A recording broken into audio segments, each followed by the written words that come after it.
তো ছোট্ট মেয়ে রাইয়ানা সে বাবাকে বলতেছে, বাবা তুমি কি গুনাহ করছো, আল্লাহ মাফ করে দেন, জীবনের গুনাহ মাফ করে দেন। এই আবার বাবাকে দেখছে আরেক দিন এরকম বাবা আল্লাহ পাকের নিকট গুনাহ মাফ চায়, শেষে এসে বলতেছে গুনাহ করবা না, ভালো কাজ করবা। হ্যাঁ, গুনাহ করবা না, ভালো কাজ করবা। আর ওই বাবুর জন্য হযরত আলী শুনাইছেন রমজানে, এই রমজানে ইফতারের আগে মুনাজাত দিয়ে আল্লাহ পাকের কাছে নিজেই বলতেছে, আল্লাহ আমার রাগ কমায় দেন, আমার রাগ গোসাটা একটু কমায় দেন। তো সে মেয়েটা দেখছে কি আল্লাহর কাছে চাইতে হয়, তবেই তো সে আল্লাহর কাছে চাইলো। নাহমাদুহু ওয়া নুসাল্লি আলা রাসূলিহিল কারীম, আম্মা বা'দ, ফাআউযু বিল্লাহি মিনাশ শাইতানির রাজীম, বিসমিল্লাহির রহমানির রহিম। قل إن كنتم تحبون الله فاتبعوني يحببكم الله ويغفر لكم ذنوبكم والله غفور رحيم. وقال تعالى ما آتاكم الرسول فخذوه وما نهاكم عنه فانتهوا واتقوا الله إن الله شديد العقاب. وقال تعالى والعصر إن الإنسان لفي خسر إلا الذين آمنوا وعملوا الصالحات وتواصوا بالحق وتواصوا بالصبر. صدق الله مولانا العظيم.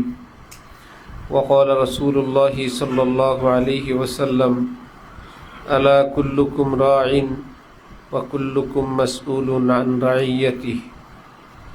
وقال رسول الله صلى الله عليه وسلم أكمل المؤمنين إيمانا أحسنهم خلقا أو كما قال النبي عليه الصلاة والسلام. আমি আল্লাহ পাক রব্বুল আলামিনের পবিত্র কালামের কয়েক জায়গা থেকে অংশবিশেষ তেলাওয়াত করলাম।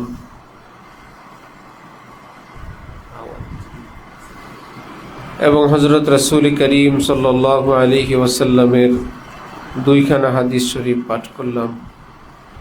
আল্লাহ পাক কোরআন শরীফ এবং হাদিস শরীফের কামিল হেদায়েত আমাদের সকলকে নসিব ফরমান। কোরআনে পাক এবং হাদিসে পাকের নূরে আমাদের জীবনকে সুন্দর করার, আলোকিত করার তৌফিক দান করেন। আজকের বয়ানের মাকসাদ যেহেতু মা বোনদের উদ্দেশ্যে বয়ানই শিরোনাম, তো এখানে আমরা উপস্থিত শ্রোতা এবং দূরের শ্রোতাদের মধ্যে আশা করি অনেক মা বোন থাকবেন। কাছাকাছিতে আমাদের জানা মতে অনেক মা বোনেরা আছেন, পাশাপাশি আমাদের এখানে এবং সারা দেশে সারা দুনিয়ায় অনেক পুরুষ মানুষরাও আমাদের সঙ্গে বয়ানে যুক্ত। আল্লাহ পাক আমাদের সকলের ইসলাহ ফরমান, সকলকে আল্লাহ পাকের মহব্বতের দৌলত দান করেন। কোনো মানুষ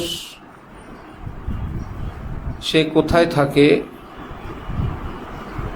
তারপরে কি করবে, একজন সুস্থ মানুষের এগুলো নলেজে থাকে, তার জ্ঞানে থাকে। ছোট্টবেলায় আমরা দেখতাম,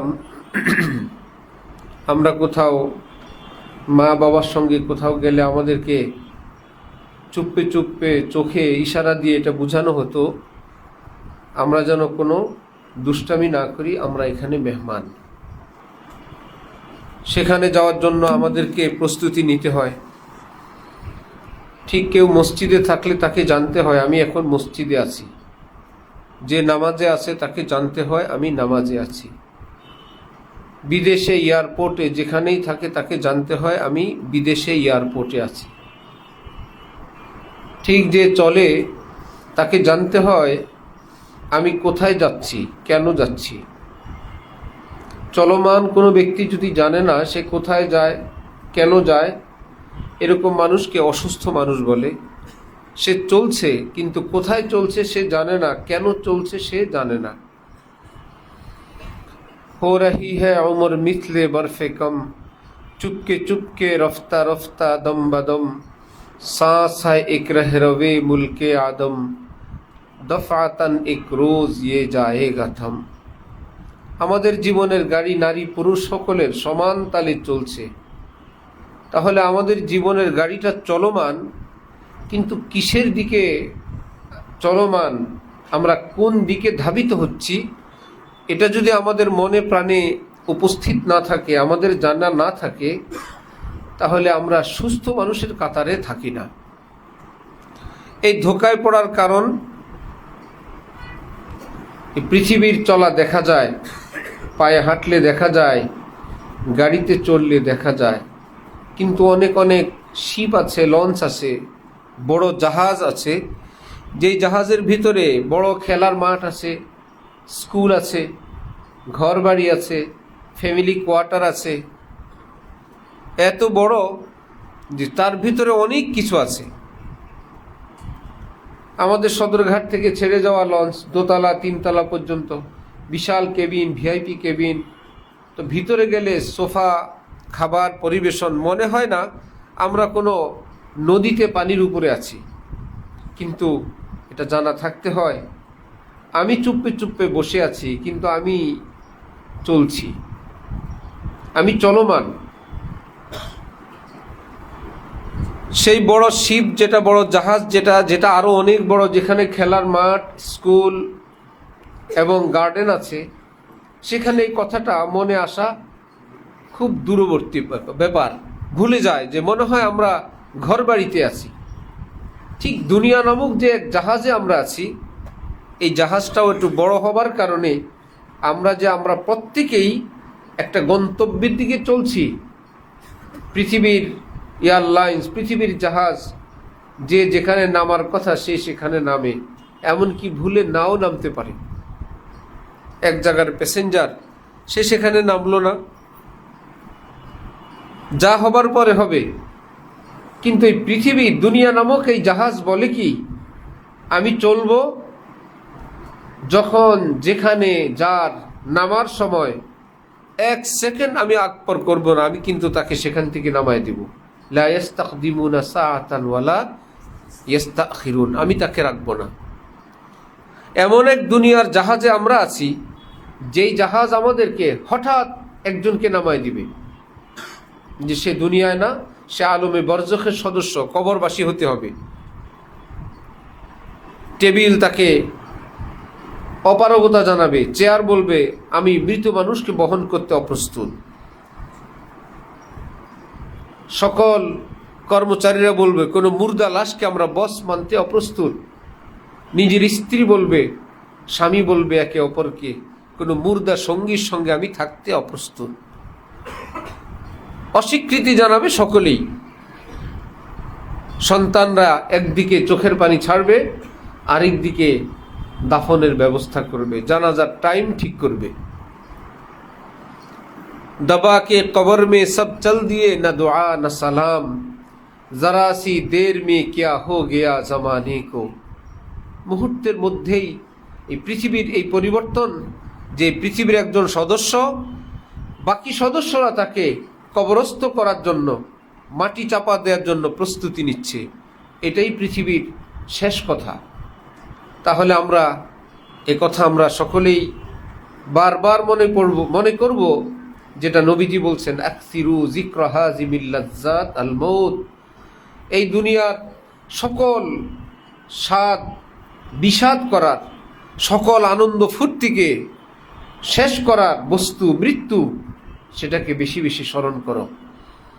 আমরা দুনিয়া নামক যে জাহাজে আছি, এই জাহাজ আমাদেরকে রাখবে না, আমাদেরকে নিশ্চিতভাবে এর থেকে বের হতে বলবে যখন আল্লাহ পাকের হুকুম আসবে। আমাদের চোখের সামনে যাচ্ছে, পিছনে গেল, আজও গেল, আগামীতেও যাবে। এইরকম একটা দুনিয়ায় আমরা বসবাস করি। রাসূলুল্লাহ সাল্লাল্লাহু আলাইহি ওয়াসাল্লাম ইরশাদ করেন, হুব্বুদ দুনিয়া রাসু কুল্লি খাতিয়াহ। যত রকমের অপরাধ, অন্যায়, অনাচার, সবটার মূল বুনিয়াদ এবং ভিত্তি হলো দুনিয়ার হারাম মোহ। যেন আমি এখানেই থাকব, সঙ্গে সঙ্গেই যদি এটা মনে হয় হায় আজকে জুলুম করব, কষ্ট দিব, অন্যায় পথে চলব, আল্লাহ পাকের অসন্তুষ্টির পথে থাকব, যদি এই মুহূর্তে আমার মৃত্যু আসে, কালকেই যদি আমি আর বেঁচে না থাকি, তাহলে এই স্বাদ আনন্দের কি জবাব দিব আমি? হজরত আল্লামা ইকবাল বলেন, ऐ तैरे लाहूती उस रिजिक से मौत अच्छी जिस रिजिक से आती हो परवाज में कोताही। হে আল্লাহর দিকে উড়ন্ত পাখি, মুমিন মুমিনাত, আল্লাহর বান্দা বান্দিগণ, তোমরা তো প্রতি মুহূর্তে আল্লাহর দিকে উঠছ, কারণ একটু পরে নামাজ, একটু পরে জিকির, একটু পরে তেলাওয়াত, একটু পরে পর্দা, একটু পরে শুকুর, একটু পরে সবর। হাকিমুল উম্মত মাওলানা আশরাফ আলী থানভী বলেন, মুমিনের আজীব অবস্থা, সর্বদা সে আল্লাহর দিকে উঠতে থাকে। তার দুই ডানা, হয়তো শুকরিয়ার ডানা অথবা সবরের ডানা। যখন মন মতো পরিবেশ পরিস্থিতি হয়, সব কিছু ভালো লাগে, শুকরিয়া আদায় করে, এর মাধ্যমেও বান্দা আল্লাহর দিকে উড়ে। আর যদি মনের বিপরীত হয়, সবর করে, কষ্ট করে, তখনও বান্দা আল্লাহ পাকের দিকে উড়ে। তো মুমিন উড়া বন্ধ থাকে না, সর্বদাই উড়ে। কোনো আমলও যদি না করে, একটু আগের ঈমান একটু পরের ঈমান তো আর এক না, ঈমানের বয়স তো বাড়ে। ভিতরের ঈমান নিয়ে তার একটু সময় অতিক্রম করা, এর বরকতেও আল্লাহ পাক তাকে প্রমোশন দান করেন। যে ঈমানের বয়স একটু বাড়লো, কয়েক সেকেন্ড বৃদ্ধি হলো, 1 ঘন্টা ঈমানের বয়স বাড়লো, তার গায়ে যদি আমল থাকে তো নূরুন আলা নূর। তাই সেটাকেই ডাক্তার ইকবাল বলেন, ऐ तैरे लाहूती, হে আল্লাহর দিকে উড়ন্ত পাখি, তুমি তো উঠছো আল্লাহর পানি, আল্লাহর দিদারের লক্ষ্যে তোমার উড়াউড়ি। উস রিজিক সে মৌত আচ্ছি, ওই রিজিক, ওই খাবার খোরাক, ওই স্বাদ আনন্দ ফুর্তি, हम ऐसे लज्जतों को काबिल लानत समझते हैं कि जिनसे रब मेरा ऐ दोस्तों नाराज होता है। এই পৃথিবীর স্বাদ আনন্দ দুই প্রকার, কিছু আছে লানতি আনন্দ, কিছু রহমতি আনন্দ। একই আনন্দ, আনন্দ উল্লাস, অট্টহাসি, বেপর্দার হাসি, পরপুরুষের সঙ্গে হাসি, জুলুমের হাসি, আরেকজনকে লজ্জা দেওয়ার হাসি, সেটা লানতের হাসি। আরেকটা হলো যে শরীয়তে পাকের সীমারেখার ভিতরে থেকে কোনো আনন্দ ফুর্তি, যে না সেটা পর নারী পর পুরুষের সঙ্গে, না কাউকে তিরস্কার করে, না কাউকে জুলুম করে, না কোনো নাফরমানির পরিবেশে, না আল্লাহ পাক সীমারেখার মধ্যে থেকে কোনো কথা, কোনো ভালো কথা, এর মধ্যে কোনো হাসি খুশি, শরীয়তে পাক সেটার কোনো বাধা নাই। বরং ইসলামের শিক্ষা, কেউ যদি এরকম শরীয়তের বিধিবিধানের ভিতরে থেকে হাসে, নবীজি শিখায় দিলেন, আমার সে বান্দাকে, উম্মতকে তুমি দোয়া করবা, আজ হাকাল্লাহু সিন্নাক, আল্লাহ তুঝে হাসতা রাখে, আল্লাহ তোমাদেরকে দিন ইমানের সাথে আনন্দে দীর্ঘজীবী করুক, তোমাদের মুখে হাসি ফুটায় রাখুক, তোমাদেরকে আনন্দে রাখুক। এতে বোঝা যায় শরীয়তে পাক হাসি আনন্দকে ব্রেক দেন নাই, ব্রেক দিলেন নাফরমানিকে, ব্রেক দিলেন জুলুম অত্যাচারকে। আল্লাহু আকবার। তাহলে জীবনের এই জাহাজ, সেটা আমরা আল্লাহর দিকে উড়ায় নিয়ে যাব। ডক্টর ইকবাল বলেন, ওই রিজিক, ওই স্বাদ আনন্দ, ওই লোকমা, ওই পোশাক, ওই খাট পালং, ওই দিনার সেট, ওই বাড়ি গাড়ি, যেটা সংগ্রহ করলে তুমি আল্লাহর দিকে উড়াটা শুধু ব্যাহত হবে না, থেমে থাকবে না, ছিটকে পড়বে নিচের দিকে। এক কাজ করো, সেটাকে তুমি বর্জন করো, আল্লাহর দিকে উড়া অব্যাহত রাখো। আমি সেই রিজিক গ্রহণ করব না। আমার মায়েরা, আমার বোনেরা, আপনারা যদি আপনার স্বামীকে যদি মনে করেন বলা প্রয়োজন, সবাই বলতে হবে না যে আমরা ইনশাআল্লাহ আমরা হালাল খাবো, আমাদের ঘরে আমরা হালাল রুজি নিয়ে আমরা জীবন যাপন করব, আমাদের কিছু ঋণ আছে, আমরা সেই ঋণ পরিশোধের জন্য সকলে মিলে দোয়া করব। এক সাহাবী নবীজির নিকট আসছেন যে আমরা অনেক ঋণগ্রস্ত, আমরা অনেক অভাবগ্রস্ত। নবীজি তাকে দোয়া শিখিয়ে দিয়েছেন যে সুবহে সাদিকের পরে সূর্য উদয়ের আগে যখন ফজরের নামাজের ওয়াক্ত হবে তখন থেকে নিয়ে সুবহে সাদিক থেকে নিয়ে সূর্য উদয় পর্যন্ত, সূর্য ওঠার আগ পর্যন্ত। কেউ কেউ সেটাকে বলছেন ফজরের সুন্নত থেকে ফরজ নামাজের মধ্যখান। এই শব্দটা হাদিস শরীফে নাই। তাহলে নবীজির কথা যত লম্বা, সেটা সুযোগটাও আমাদের লম্বা। ফজরের ওয়াক্ত হওয়ার পর ওয়াক্ত যতক্ষণ থাকে এর মধ্যে 100 বার সুবহানাল্লাহি ওয়া বিহামদিহি সুবহানাল্লাহিল আযীম ওয়া বিহামদিহি আস্তাগফিরুল্লাহ, সুবহানাল্লাহি ওয়া বিহামদিহি সুবহানাল্লাহিল আযীম। এইটুকুন তো বুখারী শরীফের শেষ হাদিস। কালিমাতানে হাবিবাতান ইলার রহমান ওয়ালা, এর সঙ্গে শেষে একটু যোগ হইল ওয়া বিহামদিহি আস্তাগফিরুল্লাহ। আবার বলছি সুবহানাল্লাহি ওয়া বিহামদিহি সুবহানাল্লাহিল আযীম ওয়া বিহামদিহি আস্তাগফিরুল্লাহ। 100 বার পড়ো। নবীজি তাকে বললেন, ইনশাআল্লাহ আল্লাহ পাক রিজিকে বরকত দিবেন। বেশ কিছুদিন পর ওই সাহাবী এসে নবীজির দরবারে উপস্থিত হয়ে বললেন, ইয়া রাসূলুল্লাহ, আপনার দোয়া এবং আপনার নসিহতের বরকতে, ওই আমলের বরকতে আল্লাহ পাক আমাকে সীমাহীন নেয়ামত দান করছেন, অনেক নাজ নেয়ামত দান করছেন। এবং অনেক বান্দেগানরা আমাদের পরিচিত এই আমল করে আল্লাহ পাক তাদের রিজিকে বরকত দিছেন।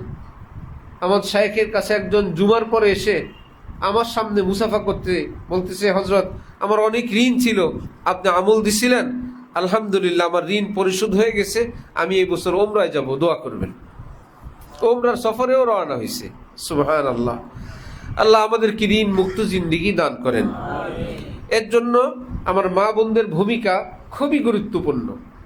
বিশেষ করে যে নিজেদের খরচের মধ্যে সেটাকে সীমিত করে ফেলা, পাশাপাশি অপচয় রোধ করা, খাদ্য নষ্ট করা থেকে অপ্রয়োজনীয় এবং অতিরিক্ত খাবার রান্না করা এবং সেটা প্রস্তুত করা থেকে নিজেরা বিরত থাকা। দুটো রকমের পুরুষ নারীর সন্ধানই আমাদের কাছে আছে। কোনো পুরুষ সেই চায় অনেক রান্না করা হোক, ঘরের মা বোনরা এতটা চান না। আবার বিপরীত হইল, ঘরের মা বোনরাই চান অনেক প্রকার আইটেম হোক, পুরুষ সেটা চান না। যেখানে যে আছেন, যে আপনাকে আল্লাহ পাক যদি ঋণ মুক্ত রাখেন, প্রথম কথা। পাশাপাশি জরুরত দুই প্রকার, জরুরতে হালিয়া, জরুরতে মাআলিয়া। আজকের প্রয়োজন, আগামী দিনের প্রয়োজন, দুটাই কিন্তু আপনার প্রয়োজন এবং দুটোটাকেই শরীয়তে গুরুত্ব দেয় সমানভাবে, আজকের প্রয়োজনের, আগামী দিনের প্রয়োজনের। আজকে আমাদের যতটুকু রুজি আছে, বাসা ভাড়া, খাদ্য, মাস ভাড়া ইত্যাদি চলছে, জরুরত পুরো হয়ে যায়, সুতরাং আনন্দ ফুর্তি করো বাকিটা দিয়ে। কিন্তু শরীয়তের দৃষ্টিতে আরেকটা জরুরত, আরেকটা প্রয়োজন আপনার আছে, সেটার নাম হলো জরুরতে মাআলিয়া, আগামী দিনের জরুরত।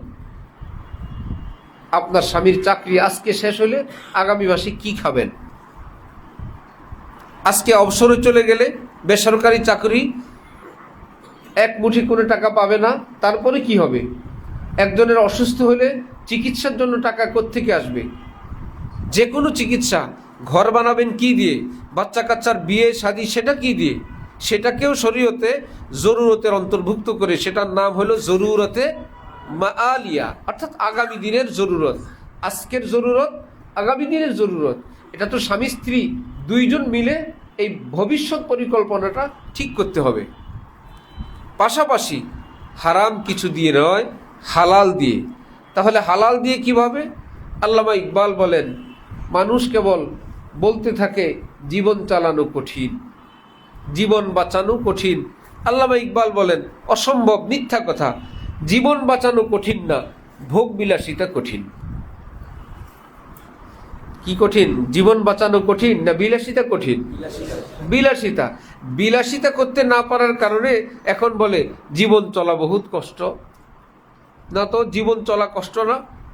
এক মুঠ ভাত, একটু তরকারি হলেই তো হয়ে যায়। তুমি কেন দামি তরকারি লাগবে?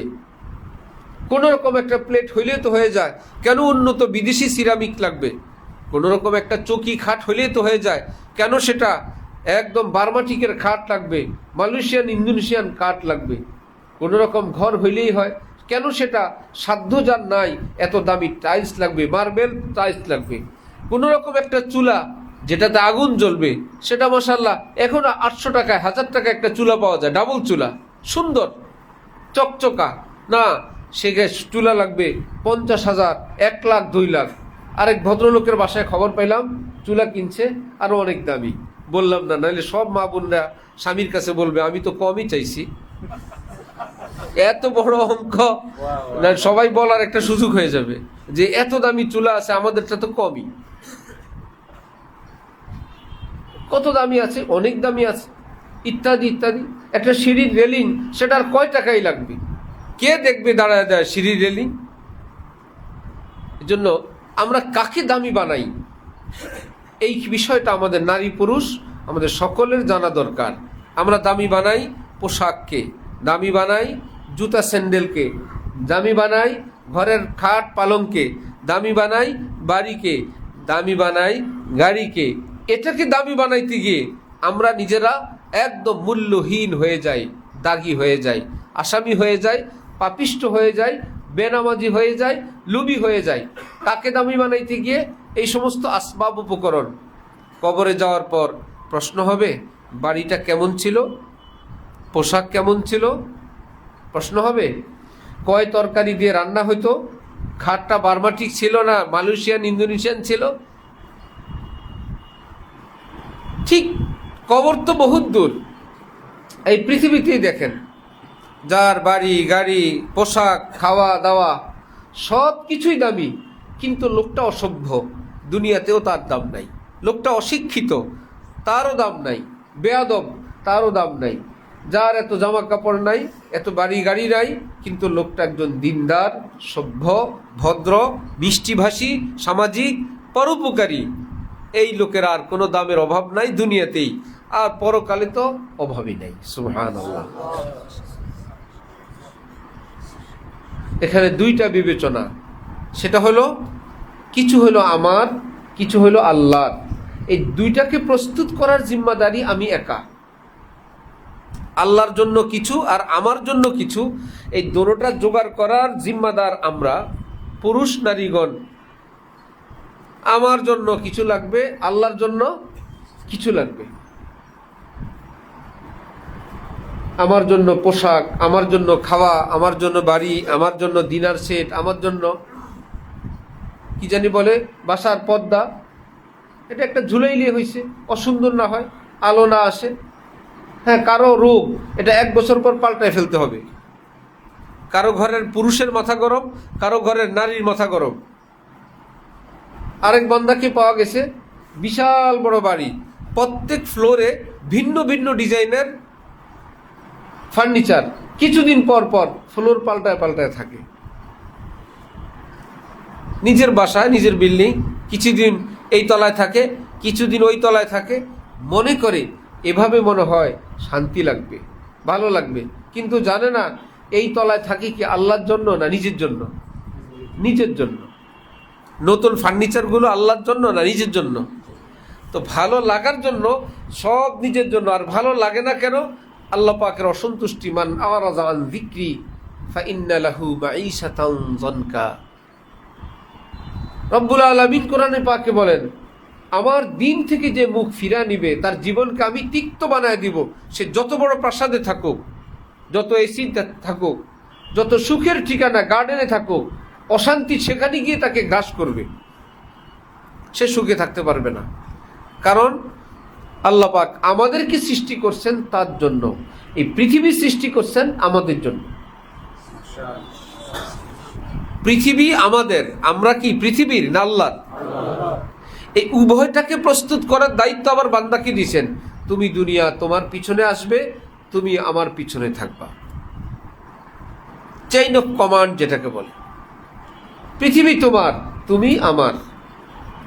যেটা সহজ ভাষায় আমরা বলি, বিয়ের সময় শাড়ি নারীর, অলংকার নারীর, কসমেটিক্স নারীর, আলতা লিপস্টিক সব কিছু নারীর, ইত্যাদি ইত্যাদি, নূপুর নারীর, আংটি নারীর। কিন্তু সে নারীকে যদি জিজ্ঞেস করা হয় তুমি কার? আমি স্বামীর। কিন্তু সে যদি উল্টে বলে আমি কসমেটিক্সের, আমি গহনার, হবে? আমি আলতা লিপস্টিকের, আমি মেকআপ বক্সের, তাহলে তো হলো না। আর এগুলো তোমার পিছনে আসবেই। তুমি তোমার স্বামীকে খুশ রাখো, এটা তোমার জন্য, কিন্তু তুমি তোমার স্বামীর জন্য। ঠিক জগৎ স্বামী মহান আল্লাহ, আল্লাহ পাকের জন্য আমাদের জন্য এমন হওয়া চাই, এই পৃথিবী আমার, যে আমি কার? আমি আল্লাহ। তাহলে আমার জন্য যেই জিনিসগুলো, আমি সেটাকে ভালো করে দেখি, তালাশ করি, খুঁজি, উন্নত খুঁজি, কোনো আপত্তি নেই। কিন্তু আমি আমাকে যে আল্লাহর জন্য উৎসর্গ করব, আমার উজুটা সুন্দর হোক। কারণ উজুটা কি আমার জন্য না আল্লাহর জন্য? নামাজটা আমার জন্য না আল্লাহর জন্য? আল্লাহর জন্য। সেজদাটা আমার জন্য না আল্লাহর জন্য? মুনাজাত আমার জন্য না আল্লাহর জন্য? তেলাওয়াত আমার জন্য না আল্লাহর জন্য? তাহলে একই আমার মধ্যে কর্তব্য দুইটা, কিছু আমার জন্য, কিছু আল্লাহর জন্য। তো যেটা আমি আমার জন্য বিবেক দিয়ে, বুদ্ধি দিয়ে, আমি তো সেটাকে সুন্দর স্পেশাল সংগ্রহ করি, ভোগ করি। কিন্তু যেটা আল্লাহর জন্য মনে হয় সেটা আনুষঙ্গিক, প্রাসঙ্গিক, যদি সুযোগ পাই, যদি সুযোগ হয়। আমাদের শিশু শ্রেণীর বাচ্চারা ভর্তি হইতে আসলে, একদমই ছোট্ট বাবু, বাবার হাত ছাড়ে না, যে এখনও ভর্তি হইতে আসছে, এখনও শক্ত করে বাবার হাত ধরে রাখছে। আমি জিজ্ঞেস করি, আমাদের এখানে ভর্তি হওয়ার জন্য তো কিছু নিয়ম টিয়ম আছে। তো সে আবার বড় চোখে তাকায়। 1 নম্বর নিয়ম, একটু খেলাধুলা করতে হবে, পারা যাবে? সে তো খুশি, তো ভালো প্রতিষ্ঠানে আসছি, উপরে দোলনা আছে, দোলনার মধ্যে একটু দোলা যাবে? অনেক সুন্দর সুন্দর খাবারের মজার আইটেম আছে দোকানে, টাকা পয়সা খরচ করে কিনে কিনে খাওয়া যাবে। বাবা কি টাকা দিবে? বাবার চোখের দিক তাকায়, টাকা দিবে কিনা। তো ভালো তো। তারপরে বললাম, এ সব কিছু করার পর, সাথী সঙ্গীদের সঙ্গে ভদ্র আচরণ এবং হাসি খুশি ফুর্তি করার পর, খাওয়া দাওয়া খেলাধুলার পর যদি সুযোগ পাও একটু পড়লা, না হইলে নাই। সেভাবে খুব ভালো তো, সুন্দর। আমার কোনো পড়ালেখার কোনো আইন নেই, সুযোগ পাইলে পড়বো, না হলে তো নাই। তা আমরা এমন হয়ে গেছি পৃথিবীতে, যে দুনিয়ার আমার জন্য যা কিছু সবটা শতভাগ করার পর রাতে এসে ক্লান্ত, আজকে আর এশার নামাজ পড়তে ভালো লাগে না, আজকে শুয়ে যাই। অনেক লম্বা সময় হয়ে গেল, রাত্রে একটু দেরিতে ঘুমানো হয়েছে, সকালে উঠতে কষ্ট হবে। ঘুমটা কি? আমার জন্য, আমার স্বাস্থ্যের জন্য। আমার ঘুম ঠিক থাকলো, কিন্তু রব্বুল আলামিন ডাক দিছিলেন, আসসালাতু খায়রুম মিনান নাওম। তোমার এই নামাজ দুনিয়া আখিরাতের সব কিছুর থেকে উত্তম। হাজার ঘুমের চেয়ে, তুমি যেটা স্বাস্থ্যের জন্য উপকারী মনে করো, সেই উপকারী ঘুমের চেয়ে নামাজ আরো উপকারী। আসসালাতু খায়রুম মিনান নাওম। নামাজ বাদ দিয়ে ঘুমাক, সেই ঘুম থেকে উঠে দেখেন মন কত নিকৃষ্ট হয়ে, কত গান্দা, কত অন্ধকার হয়ে আছে। অথচ মনকে ভালো, স্বাস্থ্যকে ভালো করার জন্য নামাজ বাদ দিয়ে ঘুমানো হয়েছিল। একই সঙ্গী অথবা একই ব্যক্তি আরেক দিন ভাবলো, না ঘুম তো যাবই, নামাজটা পড়ে নিই। ঘুমটা তো নিষ্ঠুর, এটার এমন কোনো ব্যবস্থা নাই যে আজকে একটু বেশি করে ঘুমাইলে সামনের 3 দিন ঘুমানো লাগবে না। এমনটা কি হয়? রুটিন মাফিক আবার আসবে, আবার আসবে, আজকেও, কালকেও, পরশু। সুতরাং ঘুমটাকে জীবনের লক্ষ্য উদ্দেশ্য না বানাই, কখন একটু ঘুমাবো, কখন একটু শুবো। অনেকে এখন আর এটাতে নাই, বেশি বেশি জীবনের লক্ষ্য উদ্দেশ্য বানাইছে নিজের মোবাইলকে,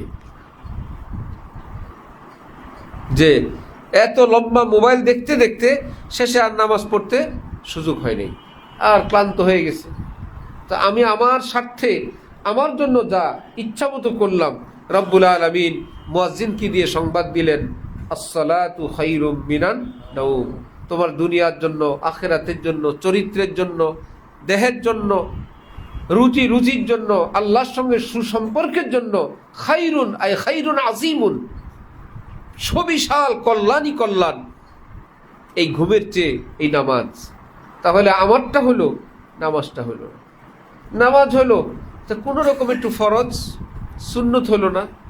বুজুর্গানি দিন বলেন যে সুন্নত ছেড়ে দেয়, ফরজটুকুন আদায় করে, আর অল্প একটু বাকি আছে ফরজ ছাড়তে তার, সে তো বর্ডারে চলে আসছে। সুন্নত ছেড়ে এখন একদম ফরজ বর্জনের বর্ডারে আছে, বরং সুন্নতের কভার দিয়ে ফরজকে হেফাজত করছেন। বাবারে, সুন্নতি ছাড়ে না, ফরজ আর ছাড়তে পারে? সুবহানাল্লাহ। আর যে ব্যক্তি নফলই ছাড়ে না সে কি আর সুন্নত ছাড়তে পারে? এই জন্য কিছু কিছু নফলের অভ্যাস রাখা চাই। এর বরকতে সুন্নত ছুটবে না, এর বরকতে ফরজ তো মোটেও ছুটবে না। অনেক দূর থেকে আল্লাহ আমাদের দ্বীন ঈমান হেফাজতের ব্যবস্থা করছেন। আল্লাহ ছোট্ট ছেলের সঙ্গেই দেখা দেয় না, যেই মা যেই মেয়ে, সে কি যুবক ছেলের সঙ্গে দেখা দিবে? এই জন্য বলছেন যে 9 বছরের পরের থেকে আর ছেলেদের সঙ্গে দেখা নেই। ছেলেদের 10 বছর হয়ে গেলে মেয়েদের সঙ্গে আর দেখা দেখি নেই। এই যে হিজাব তাদের মধ্যে আগে থেকেই করা দরকার। তো যেই মেয়েটা একটা 10-11 বছরের ছেলের সঙ্গে দেখা দেয় না, সে তো বড়দের সঙ্গেও দেখা দিবা না। যেই মেয়ে 10-11-র সঙ্গে দেখা দেয় সে 12-র সঙ্গেও দিবে। যে 12-তে দেয় সে 13-ওয়ালার সঙ্গেও দিবে। 13-ওয়ালার সঙ্গে দেয় সে 14-ওয়ালার সঙ্গে পালায়ও যেতে পারে। শেষে বলবেন ঘটনা কি? ঘটনা আমাদের হযরত আলী একদিন জুমার পরে বললেন, মাওলানা রফিক ঘটনা কি? মাওলানা রফিক বলল, ঘটনা সেটাই। জোরে সবাই হেসে দিয়েছে। ব্যাপার কি? বললো, ব্যাপার সেটাই, ব্যাপার একটাই। তাহলে থামাবো কোথায়? নিজেরা থামবো কোথায়? হাকিমুল উম্মত মাওলানা আশরাফ আলী থানভীর বাসায় হজরতের ভাগিনা হজরত জাফর আহমদ উসমানী খাবার খেতেন ছোটবেলায়। 10 যখন হয়ে গেল বয়স, হজরত জাফর আহমদ উসমানীকে হজরত থানভী বললেন, মামা আচ্ছা মামানি সি ভি পর্দা হ্যাঁ? মামানির সঙ্গে পর্দা আছে? এই শুধু এইটুকুন বলছেন, বাস। ভিতরে ওই দিন থেকে জীবনে আর কোনোদিন ভিতরে যান নাই, ফিনিশ। ওই ভাগিনা মামানির সঙ্গে আর দেখা দেন নেই। তাহলে একটা জায়গা তো আমাদের ব্রেকে থাকা দরকার। বিশেষ করে আমাদের মা বোনরা এই বিষয়টা ছাড় দিতে অভ্যস্ত। দিনদাররাও মনে করে একটু ছোট ছেলে, একটু ছোট মেয়ে, আচ্ছা থাকুক, আচ্ছা থাকুক, জানে না কোন দিন ব্রেক দিবে। এই জন্য মেয়েদের জন্য 9 বছর একটা বর্ডার। আল্লাহ পাক যাদেরকে তৌফিক দেন, সেই মেয়ে বাবুরা তো 8 বছর থেকেই পর্দা করে। ক্ষতি কি তার? পর্দা করলে তো কোনো লোকসান নাই। ছেলেরা 10 বছর থেকেই পর্দা করে। এই পর্দা কেউ করাবে না, নিজেরা করতে হবে। সে ট্রেনিং তাদেরকে ঘরোয়াভাবে দিতে হবে। এটা কাউকে দেখানোর জন্য না, তার জীবন সুন্দর করার জন্য, আল্লাহ পাকের খুশিওয়ালা জিন্দেগি হাসিল করার জন্য, সচ্চরিত্রবান বানানোর জন্য, অনেক প্রকার অনাচার থেকে হেফাজত করার জন্য। আল্লাহ আমাদেরকে এই দায়িত্বগুলো যথাযথভাবে আদায়ের তৌফিক দান করেন। আল্লাহু আকবার। বলছিলাম রুটি রুজির কথা। এক হাদিসে উসওয়ায়ে রাসূল আকরাম সাল্লাল্লাহু আলাইহি ওয়াসাল্লাম কিতাবে ডাক্তার আব্দুল হাইসাম রহমতুল্লাহি আলাইহি লিখছেন যে তোমাদের ব্যয়ের মধ্যে তোমাদের আয় নিহিত আছে। তোমাদের খরচের মধ্যে তোমাদের আয়ের একটা অংশ নিহিত আছে। আমাদের দেশ গরিব মানুষের দেশ, মধ্যবিত্তদের দেশ। আমরা যারা শ্রোতারা আছি অধিকাংশই এমন। আল্লাহ পাক যাদেরকে উচ্চবিত্ত আল্লাহ পাক অনেক দিছেন, শুকরিয়ার ব্যাপার, কিসমতের ব্যাপার, কিন্তু এইরকম সংখ্যা তো কম। তাহলে যদি একটু হিসাব করে খরচ করা হয়, আল্লামা ইকবালের সে কথা, জীবন পরিচালনায় কষ্ট না, কষ্ট হইল বিলাসিতায়। জামা 2টা হইলে হয়ে যায়, হয়ে গেল 4টা হয়ে গেল। হাকিমুল উম্মত থানভী নওয়ারাল্লাহু মারকাদাহু মা বোনদের উদ্দেশ্যে এক জায়গায় বলছেন, হজরতের নিকট চিঠি লিখছে, শুধু নতুন নতুন জামা বানাইতে ইচ্ছে করে, এই ক্ষেত্রে কি করণীয়? আজীব। তো হজরত থানভী পরামর্শ দিছেন যে নতুন নতুন জামা বানাইতে ইচ্ছে করে, তো ইচ্ছাটাকে একটু বিলম্বিত করলে হয়, যখন জামা বানানোর সময় আসবে তখন একটা নতুন কিনে নিল।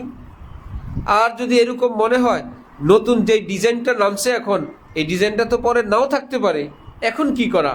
হজরত বললেন, তাহলে ওই কাপড়টা বা ওই জামাটা কিনে রাখো, সামনে যখন ঈদ আসবে বা জামা কেনার সময় আসবে বানানোর, এই টাইমে ওটাকে বানানো হইলো, অথবা ওই টাইম থেকে গায়ে দেওয়া শুরু হইলো, কেনাও হয়ে গেল, অপচয় থেকেও বাঁচা হইল। আবার হযরত বলছেন পুরুষদেরকে যে মা বোনরা এইরকম অতিরিক্ত জামা কাপড় আরেক কাজ করা যায়, নিজের টাকা দিয়ে কিনবে, স্বামীর টাকা দিয়ে না, তাহলে দেখবে অধিকাংশই কন্ট্রোল হয়ে গেছে। যে কত নতুন জামা গায়ে দিতে মন চায়, এরকম পাগলও আছে, নিজের টাকা দিয়েই কিনবে। ভাই যদি আল্লাহ পাক কাউকে তৌফিক দেন, তার কথা ভিন্ন, স্তূপ না করে এরকম গরিব মিসকিনকে দিয়ে দিলে হয়। 2, 4, 5, 10টা রেখে পরিমাণ মতো যার যে কটা প্রয়োজন আল্লাহ পাক তৌফিক দিলে গায়ে দিলেন, কোনো মানুষকে দিয়ে দিলেন, হয়ে গেল। এটা ঘরে রেখে পুরাণ বানায় ইঁদুর এবং কি বলে তেলাপোকাকে খাওয়ানোর তো প্রয়োজন নাই, পুরাণ বানায় দিলেন, পরে আর ছিল গরিব মানুষকে দিয়ে দিলেন। তো নিজেদের খরচের মধ্যে আয়ের একটা অংশ, বিশাল অংশ, অপ্রয়োজনীয় পোশাক, অপ্রয়োজনীয় সামান, অপ্রয়োজনীয় নিজেদের খাবারের প্রস্তুতি, তরিতরকারি এবং অতিরিক্ত পরিমাণ, যেখানে হাদিসে আছে তাআমুল ওয়াহিদি ইয়াকফিল ইসনাইন, একজনের খাবার 2 জনের জন্য যথেষ্ট। নবীজির ভাষা ইয়াকফি, একদম যথেষ্ট। সেখানে একটু কম রান্না হোক, একটু কম তরিতরকারি হোক, এতে পুরা মাসে যদি 5,000 টাকা সেভ হইল, কারো 10,000 টাকা সেভ হইল, এই 10 আপনাকে কে দিবে? অথচ অতীতের মাসগুলো হলো মাসে আরো 5,000 টাকা ঋণ হয়, আর একটু পরিমাণে কম, আইটেম কমানোর কারণে এখন 10,000 টাকা সেভ হয়। আরেক পার্টি, যেহেতু পারিবারিক কথা এগুলো, আরেক মানুষের আছে, মানুষ থেকে শুধু দোকান থেকে, মার্কেট থেকে বাকি সদাই করে। এটা হলো বেবরকতির একটা মস্ত বড় মাধ্যম। কারণ খরিদ যখন করে পয়সা তো লাগে না, মুদি দোকান থেকে সদায়, ফিক্সড দোকান থেকে সদায় নিতেই থাকে টাকা, প্রায় হাতে কোনো। মাসের শেষ যখন বেতন ভাতা পায় তখন ঋণ সব পরিশোধ করে দিয়ে আবার 1 তারিখ 2 তারিখ থেকে বাকি খাওয়া শুরু। আবার 30 তারিখে যখন স্যালারি পাবে তখন আবার একদিনেই সব টাকা পরিশোধ। এই মানুষেরা অল্প অল্প অল্প করে যদি কিছুটা সঞ্চয় করেন, এই নিয়তি আমরা আর বাকি খাবো না, হাতে টাকা রেখে নগদ খাবো। বাকি খাওয়ার জন্য আপনি সদায় যাচাই বাছাই করতে পারবেন না, নির্দিষ্ট দোকান থেকে নিতে হয়। দাম দস্তুর যথাযথভাবে করা যায় না, সে যেই দাম লিখবে সেই দামেই তাকে পরিশোধ করতে হয়। এতে ভালো মাল এবং কম মূল্য, এই দুইটা থেকেই ঠকে বাকিতে। আর যখন নগদ হবে অতিরিক্ত হবে না, না আমি তো আজকে 2 কেজি আলু কেনার টাকা নাই, 1 কেজি নিয়ে যাই। আর বাকিতে হইলো দোকানদার জিজ্ঞেস করবো কত, 1 কেজি না 2 কেজি, না একত্রে 5 কেজি দিয়ে দিব, আলুটা ভালো, আচ্ছা 5 কেজি দিয়ে দেন, মনে হয় তো পয়সা তো লাগবে না। কিন্তু যে সেটা যদি নগদ হয়, না ভাই 1 কেজি, ভাই আধা কেজি। জাপানিরা গরুর গোশ কিনে 100 গ্রাম, 200 গ্রাম, সবাই কেবল জাপান জাপান বলে। স্লাইসের মতো খুব চিকন করে ভেজিটেবলের সঙ্গে দেয়, ফিনিশ। আমরা যেরকম একদম রান্নায় পাতিল ভরা পুরাটাই গোশ, এরকম সব দেশের সব মানুষরা খায় না। আল্লাহ পাক তৌফিক দিলে খাবেন। তো জীবন সুন্দর করার জন্য ঘরোয়াভাবে করা চাই। আল্লাহ আমাদেরকে তৌফিক দান করেন। এর জন্য সবচেয়ে বড় হাতিয়ার এবং সবচেয়ে বড় ব্যক্তি হলেন আমার মা বোনরা। আল্লাহ আমাদেরকে তৌফিক দেন। পাশাপাশি আমাদের যে শিশু সন্তানরা আমাদের ঘরে বাস করে, তারা হলো আমাদের থেকে একটা জীবন শিখে, যেটার বেশি অংশ শিখে দেখে দেখে। আলা কুল্লুকুম রাইন ওয়া কুল্লুকুম মাসউলুন আন রাইয়াতি। এই হাদিসের লম্বা। স্বামীকে জিজ্ঞেস করবে তোমার স্ত্রী সন্তানের ব্যাপারে, স্ত্রীকে জিজ্ঞেস করা হবে তার স্বামীর ধন দৌলত, মালের পাহারাদারি ইত্যাদি এবং তার সতীত্বের ব্যাপারে তাকে জিজ্ঞেস করা হবে। সকলেই জিজ্ঞাসিত হবে, প্রত্যেকের নিজের বলয়ে, প্রত্যেকের নিজের দায়িত্ব হিসাবে জিজ্ঞাসিত হবে। রাষ্ট্রপতিকে জিজ্ঞেস করা হবে রাষ্ট্রের নাগরিকদের ব্যাপারে, ন্যায় ইনসাফের ব্যাপারে, দিন ইমানের ব্যাপারে। কাজীকে ব্যাপার জিজ্ঞেস করা হবে তার বিচার এবং ফয়সালার ব্যাপারে। তাহলে যেই মা বোনরা, স্বামীরা ঘরের মধ্যে থাকেন, সন্তানকে মানুষ করার জন্য তাদেরকে কোন জীবনটা দেখানো হয়, সেটা হলো তাদের সবচেয়ে বড় সবক। জিকিরওয়ালা, দোয়া মুনাজাতওয়ালা। আমাদের হজরতওয়ালা দামত বারাকাতুহুম শুনাইছেন যে হজরতের এক মুরিদ, সে রাতের বেলা দোয়া মুনাজাত করে কান্নাকাটি করতেছে। তো ছোট্ট মেয়ে 3 বছরের, বাবা আল্লাহ পাকের নিকট ক্ষমা চায়, ইঞ্জিনিয়ার আরিফ। তো ছোট্ট মেয়ে রাইয়ানা, সে বাবাকে বলতেছে, বাবা তুমি কি গুনাহ করছো, আল্লাহ মাফ করে দেন, জীবনের গুনাহ মাফ করে দেন। এই আবার বাবাকে দেখছে আরেক দিন এরকম, বাবা আল্লাহ পাকের নিকট গুনাহ মাফ চায়, শেষে এসে বলতেছে গুনাহ করবা না, ভালো কাজ করবা। হ্যাঁ, গুনাহ করবা না, ভালো কাজ করবা। আর ওই বাবুর জন্য হযরত আলী শুনাইছেন, রমজানে, এই রমজানে ইফতারের আগে মুনাজাত দিয়ে আল্লাহ পাকের কাছে নিজেই বলতেছে, আল্লাহ আমার রাগ কমায় দেন, আমার রাগ গোসাটা একটু কমায় দেন। তো সেই মেয়েটা দেখছে কি আল্লাহর কাছে চাইতে হয়, তবেই তো সে আল্লাহর কাছে চাইলো। এই যে দোয়া মুনাজাত, এটা ঘরের মধ্যে থাকা চাই, লম্বা সেজদা এটা থাকা চাই, শালীনতা এটা থাকা চাই। অনেকেই ঘরের মধ্যে অসাবধান চলেন, আমাদের কাছে সংবাদ আসতেই থাকে, ঘর মানি মনে করে এখানে অসাবধান চলার। ভাই, ঘর মানি তো অসাবধান নয়, এখানেও শালীন চলার চাই, এখানে ঘুমটা দিয়ে থাকা চাই, শালীনভাবে থাকা চাই, সসম্মানে থাকা চাই। এই ব্যাপারেও দায়িত্বহীন, জ্ঞানহীন এর পরিচয় না দেওয়া চাই, অত্যন্ত সম্মানজনকভাবে ঘরের মধ্যেও থাকা চাই। অনেক ছেলেপেলেরা ঘরের মধ্যে একদমই অসুন্দরভাবে থাকে, হাফ প্যান্ট পরে, শর্ট প্যান্ট পরে, মা বোনদের সামনে তারা নিজেদের কাপড় চোপড় চেঞ্জ করতে থাকে। এতটা অসাবধান হওয়া ঠিক না ভাই। এর জন্য আড়াল আবডাল আছে, আলাদা রুম আছে, সেখানে এগুলো করা চাই। এই অসতর্কতার শেষ কিন্তু বহুত খারাপ, বহুত নিকৃষ্ট। যেখানে ইসলাম আমাদের শিক্ষা দেয়, যেখানে যেটা মায়ের রুম, যেটা আপন মায়ের রুম, সেই রুমে পর্যন্ত সন্তান বিনা আওয়াজে, বিনা পারমিশনে প্রবেশ করবে না, সালাম দিবে, মা আসতে পারি। সেখানে মা ছেলের রুমে, যেখানে ছেলের বউ আছে, সেখানে বিনা পারমিশনে কিভাবে প্রবেশ করবেন? পুরা সম্পূর্ণ নাজায়েজ, গুনাহে কবিরা, হারাম। সেটা তার মায়ের রুম না, সে সম্পূর্ণ ওই ছেলের মালিক। ওই রুম, এটা মা তার মালিকানা করলে ছেলে গুনাহগার হবে। এটা তো তার স্ত্রীর জন্য বরাদ্দ করা রুম। বিনা পারমিশনে ওই রুমে প্রবেশ করতে পারবে না। নিজের মেয়ে যেই রুমে থাকে প্রবেশ করতে পারবে না বাবা মা, বিনা পারমিশনে। কোনো কালচার নাই, যার যেখানে মন চায় পুরা বাসাই নিজের, পুরা ঘর বাড়ি নিজের, একটু সালাম দিবে, আওয়াজ দিবে, প্রস্তুতি নিয়ে প্রবেশ করবে, কিছুই নাই। এই অসাবধান চলতে চলতে চলতে চলতে শরম হায়া ক্ষত বিক্ষত হয়, ধীরে ধীরে লোপ পায়। আর নবীজি বলেন, আল হায়াউ খাইরুন কুল্লু, শরম হায়া পুরাটাই কল্যাণ, পুরাটাই বড় দামি জিনিস। ইদা ফাতাকাল হায়া ফাফআল মা শিতা, যার লজ্জা শরম শেষ হয়ে যায়, সে সব ধরনের অনাচার করতে সে পারে, সে সব করতে পারবে, শুধু একটা কারণে তার শরম শেষ হয়ে গেছে। তো লজ্জা শরমের লালন এটা রাখা চাই। ছোট্ট মেয়েদের লালন পালনে আগে থেকেই পায়জামা পরানোর অভ্যাস করা চাই। ছোট্ট মেয়ে দেখেন না কত সুন্দর লাগবে, ভালো লাগবে, এবং তার শরম হেফাজতের জন্য এটা ভালো। ছোটবেলা থেকেই হিজাব পরে, পায়জামা পরে, এভাবেই ট্রেনিং দেন। অনেকেই মনে করে পরবে তো, বড় হলে তো পর্দা করবে, বড় হলে হিজাব পরবে, এখন একটু এভাবে থাকুন, এখন আর সেভাবে থাকার সময় না, এখন থেকেই তাকে সুন্দর পায়জামা, হিজাব ইত্যাদি ইত্যাদি এই ধরনের অভ্যস্ত করা চাই। আল্লাহ আমাদেরকে, আমাদের মুসলিম সমাজকে বুঝ দান করেন। পোশাকের বিষয়ে একটা মাসআলা, সেটা হলো যার যে অংশ, নারী পুরুষের যে অংশ সতর ঢাকতে হবে, সেটা একটা তো হলো সে অংশটা ঢাকতে হবে, সঙ্গে আর দুইটা কথা আছে।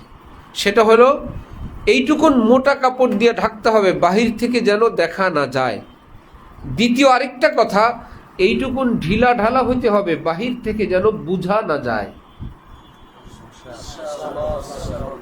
আমার বডিটা ঢাকতে হবে এভাবে, এই কাপড় দিয়ে যেন দেখা না যায়, এইটুকুন ঢিলা ঢালা ভাবে, বাহির থেকে যেন বুঝা না যায়। আমার মা বোনরা জেনে থাকবেন, ইন্তেকালের পর পুরুষকে 3 কাপড় দিয়ে দাফন করা হয়, মা বোনদেরকে কয় কাপড়? 5টা কাপড়। মা কোনোভাবে যেন একজন নারীর শরীরের কোনো অঙ্গ প্রত্যঙ্গ, একটা লাশ কেউ যেন না দেখে। আর আপনারা সেটাও দেখে থাকবেন, পুরুষদেরকে ওপেন কবরে নামানো হয়, আর মা বোনের খাটের উপর একটা কাপড় ঢেকে দিয়ে কবরে নেওয়া হয়, বড় একটা চাদর টান টান করে ধরা হয়, উপস্থিত কোনো পরপুরুষ যেন ওই মুর্দা নারীর লাশটাও দেখতে না পারে। শতভাগ ফেতনা মুক্ত, কোনো ভয় নাই, কোনো ফেতনা নাই। বয়স্কা নারী, মৃত নারী, শরীয়ত তার ইজ্জত, তার সম্মান, তার দেহটাকে এইটুকুন সম্মান, এইটুকুন হেফাজত রাখার নির্দেশ দিলে, তাহলে জীবিত নারী, তরুণী, যুবতী নারীর জন্য নিজের শরীরের হেফাজত এবং কতটা ঢিলে ঢালা পোশাক পরা দরকার, এটা আমরা বুঝার চেষ্টা করি। আল্লাহ আমাদেরকে তৌফিক দান করেন। রাস্তায় কখনো এমন হয় যে বয়স্কা নারী, তিনি বোরকায় আবৃত, তার সঙ্গে উপযুক্ত মেয়ে বোরকাবিহীন। ফাররা মিনাল মাতার কমা তাহতাল মিজাব। কোন বোকা লোক, গুড়ি গুড়ি বৃষ্টি পড়ে, এই জন্য খুব দ্রুত সে দৌড় দিল, এক জায়গায় দাঁড়াইলো, কোথায়? পুরা ছাদের পানি পড়ে যেখানে সেখানে। গুড়ি বৃষ্টি থেকে দৌড়ে ছাদের পানি নালার নিচে গিয়ে দাঁড়াইলো। এই লোক যেমন বোকা, ওই মা এবং মেয়ে দুইজন এমন বোকা। যদি এমন হয় মা চেষ্টা করার পরেও মেয়ে পড়ে না ইত্যাদি, তাহলে তো মা বোকা হওয়া থেকে মুক্ত, ওই মা ভালো, বোকা না। কিন্তু তাকে বুঝানো চাই, আর সেই বুঝানোর জন্য দ্বীনি কিতাবাদি মাসাইলের কিতাব বেহেশতি জেওয়ার, তালিমুদ্দিন, হাকিমুল উম্মত হযরত থানভীর লেখা ফুরুউল ঈমান, এগুলো সাফাই মুআমালাত, ইসলাহুর রুসুম, হযরত থানভীর লেখা। আমি আবার বলছি, বেহেশতি জেওয়ার, তালিমুদ্দিন, ফুরুউল ঈমান, ইসলাহুর রুসুম, সাফাই মুআমালাত, এই ধরনের কিছু কিতাব আছে এমদাদিয়া লাইব্রেরির হাকিমুল উম্মত হযরত আশরাফ আলী থানভী রহমতুল্লাহি আলাই এর লেখা। এগুলো ঘরের মধ্যে তালিম হওয়া চাই। এতে অনেক মাসাইল আছে, দ্বীনি হাজারো কথা আছে। ঠিক এমনিভাবে সিরাতে খাতিমুল আম্বিয়া, ছোট্ট একটা রেসালা, হযরত মুফতি শফি সাহেব রহমতুল্লাহি আলাই এর লেখা সিরাতে খাতিমুল আম্বিয়া। ঠিক পাশাপাশি আছে তালিমুল ইসলাম, প্রশ্নোত্তর আকারে ইসলাম কি, ইসলাম কি শিক্ষা দেয়, না ছোট্ট ছোট্ট প্রশ্নোত্তর আকারে, একদম চটি কিতাব, কিন্তু ইসলামের মৌলিক বহু শিক্ষা এই কিতাবের মধ্যে আছে। বহু বড় বড় মানুষরা এগুলো লিখছেন। তো যেই সমস্ত ঘরে আলেম নাই অথবা আলেম আছেন, ঘরের মানুষদের তালিমের জন্য 10 মিনিট হোক, 5 মিনিট হোক, আপনারা এই কিতাবে তালিম শুরু করে দেখেন। ইনশাআল্লাহ মাসে 6 মাসে একবার মা বোনদের উদ্দেশ্যে তালিম হয়, আর তখন প্রতিদিন ঘরে তালিম হবে মা বোনদের উদ্দেশ্যে নির্বাচিত কিতাব থেকে। আর আমাদের পীর ও মুর্শিদ হযরতওয়ালা শাহ আল্লামা আব্দুল মতিন সাহেব দামাত বারাকাতুহুম, হযরতওয়ালার যে অনুদিত কিতাব, যে কোনো কিতাব আপনারা ঘরে পাঠ করতে পারেন। আজকেও এক আলেমী দিন, বড় আলেম, মুহাদ্দিস, খতিব খুব কান্না করতেছিলেন যে হযরতওয়ালার কিতাব পড়ে আমি আগাইতে পারি না। আমার মনে হয় তিনি কাসেম নানুতুবি, তিনি গঙ্গুহি, তিনি থানভী, এবং মনে হয় আল্লাহ ওনার একার ভিতরে সব অলিদেরকে জমা করে দিয়েছেন। আমার চোখের পানি ধরে রাখতে পারি না। তো হযরতওয়ালার অনেক সুন্দর সুন্দর শান্তিময় পারিবারিক জীবন আছে। অনেক মানুষের রাগ বেশি, তাদের জন্য ক্রোধ দমন, নূর অর্জন, অহংকার ও প্রতিকার ইত্যাদি ইত্যাদি অনেক কিতাব আছে। বাংলা বাজারে হাকিমুল উম্মত প্রকাশনী এই নামে হযরতওয়ালার কিতাবগুলো ছাপে। সেখান থেকে হযরতের কিতাব নিয়ে পড়তে পারেন। শেখুল ইসলাম হযরত আল্লামা তকি উসমানী সাহেব দামাত বারাকাতুহুম, ওনার কিতাবাদি গ্রহণযোগ্য, সেগুলো পড়তে পারেন। হযরত থানভীর কিতাব পড়তে পারেন। হযরত মাওলানা শামসুল হক ফরিদপুরি রহমতুল্লাহি আলাইহি, ওনার কিতাব পড়তে পারেন। এই সমস্ত বুজুর্গানি দ্বীনের কিতাব আরও অনেক আছে। আমি তো আর সবার নাম নেওয়ার কোনো ঘোষণা দিচ্ছি না, স্যাম্পল আমি কয়েকজনের বললাম। নিশ্চিন্তে চোখ বন্ধ করে ওনাদের কিতাব ঘরে যদি আপনারা তালিম শুরু করেন, দেখবেন অমূল্য রত্ন আল্লাহ আপনাদের ঘরে দান করা শুরু করছেন। আশ্চর্যের সংবাদ পেলাম 3-4 দিন আগে হযরত তাকি উসমানী সাহেব সম্পর্কে, ঠিক না? সেটা হলো দুপুরে আধা ঘন্টা কাইলুলা করেন। কতক্ষণ? তো কাইলুলা করতে গিয়ে ঘুম আসার আগে 10-15 মিনিট হাকিমুল উম্মত হযরত থানভীর কিতাব পড়েন, আর 15 মিনিট ঘুমান। বলল এই 15 মিনিট আমি পড়তে পড়তে হযরত থানভীর শত শত কিতাব পড়া হয়ে গেছে।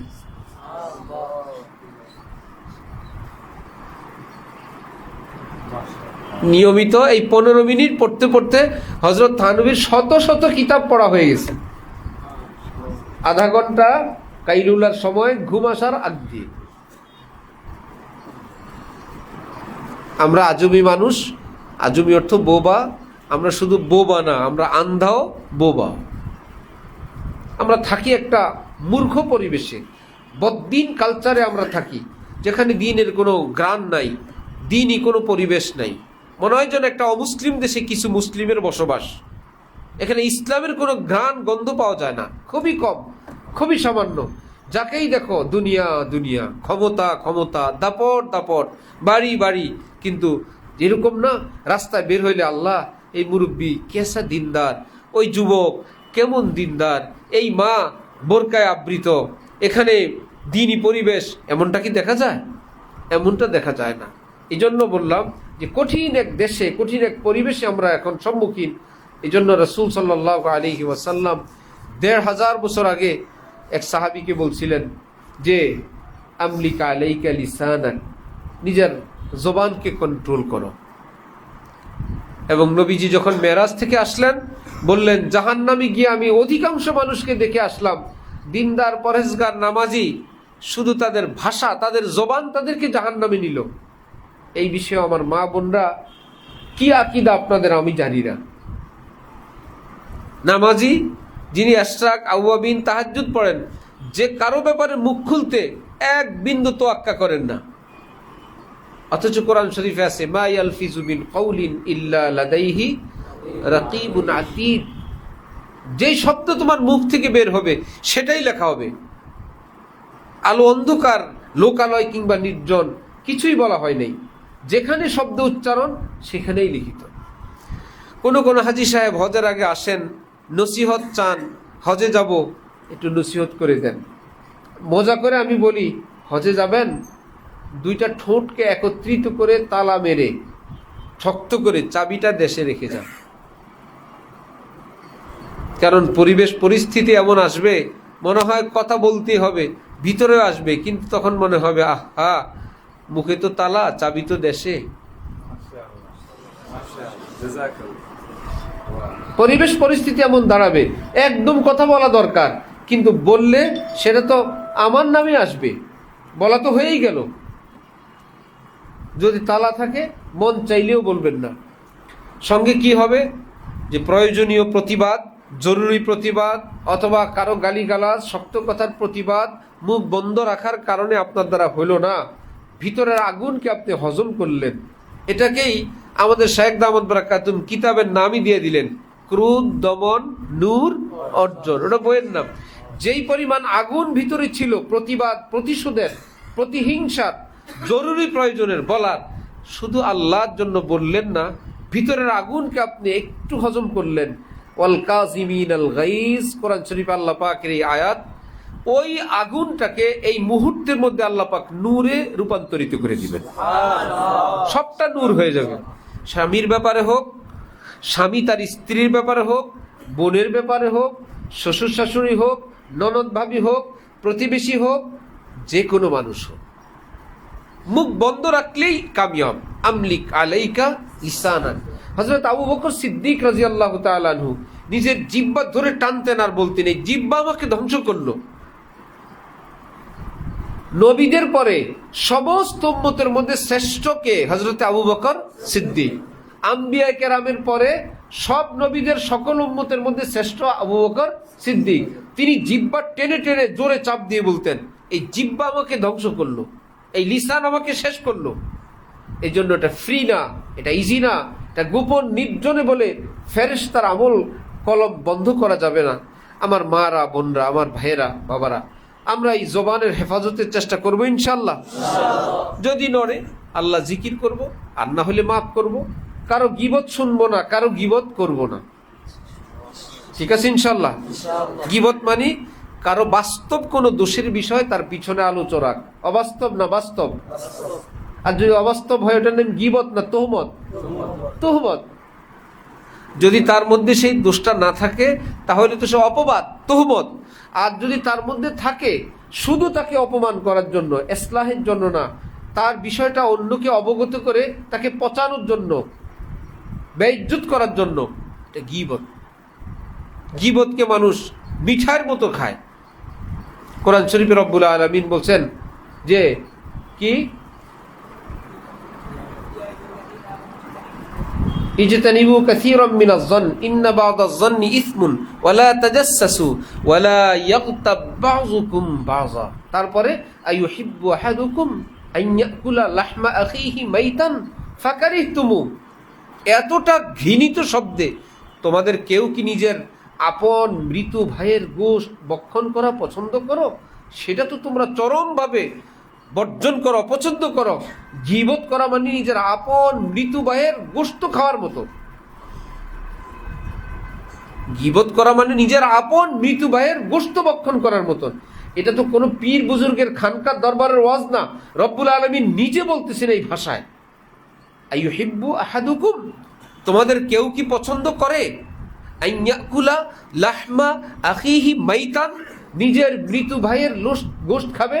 ফাকারিহতুমু, পছন্দ তো করো না, বরং চরম অপছন্দ করো। সুতরাং গীবতকেও এর চাইতে আরো বেশি অপছন্দ করো। গীবতকে মিঠাইয়ের মতন খায়।